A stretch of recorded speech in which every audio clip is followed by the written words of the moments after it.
Doctor గారు అంటే భారత ఆర్థిక పరంగా దూసుకుపోతుంది. సో ముఖ్యంగా ఇక్కడ సర్వీస్ సెక్టార్ మీద ఎక్కువ మంది ఆధారపడి ఉన్నారు. అదన్నా వాళ్ళు సెడెంటరీ లైఫ్ స్టైల్లో ఉండాల్సిందే, సిస్టమ్ కూడా గంటల కాడు పని చేయాల్సిందే. సో అంటే ఈ ఇంటర్వ్యూ చూస్తున్న లక్షలాది మంది సాఫ్ట్వేర్ ప్రొఫెషనల్స్కి మీరు ఒక 3 వ్యాయామాలు లేదా 3 అలవాట్లు చెప్పండి, తద్వారా వాళ్ళు జీవితంలో ఆర్థోపెడిక్ కలిసే అవకాశం ఉండకుండా. అబ్సల్యూట్లీ. హెల్త్ కావాల్సినది 3 ఫ్యాక్టర్స్ మీరు కరెక్ట్గా చెప్పారు. హెల్దీగా అంటే ఆర్థోపెడిక్స్ కానీ ఎనీ హెల్దీగా ఉండాలంటే మనకు కావాల్సింది గుడ్ ఫుడ్ కావాలి.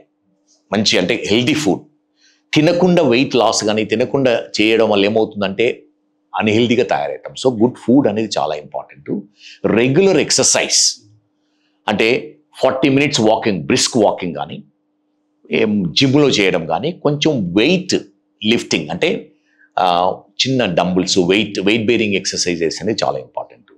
థర్డ్ ఫ్యాక్టర్ అంటే గుడ్ స్లీప్. బోన్స్ జాయింట్స్ ఇవి రికవర్ కావాలంటే మనం డే టు డే యాక్టివిటీ చేయడం వల్ల కొంత డ్యామేజ్ ఉంటుంది. అవి హీల్ కావాలంటే మనకు గుడ్ నైట్ స్లీప్ అనే అవసరం ఉంటుంది. మినిమం 6 అవర్స్ స్లీప్ అనేది చాలా ఇంపార్టెంట్.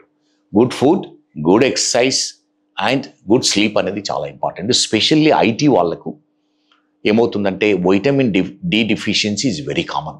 ఇండోర్స్లో ఉంటారు, నో యాక్టివిటీ, సన్కి ఎక్స్పోజ్ కారు, మసిల్స్ చాలామంది చూస్తూ ఉంటాం మేము.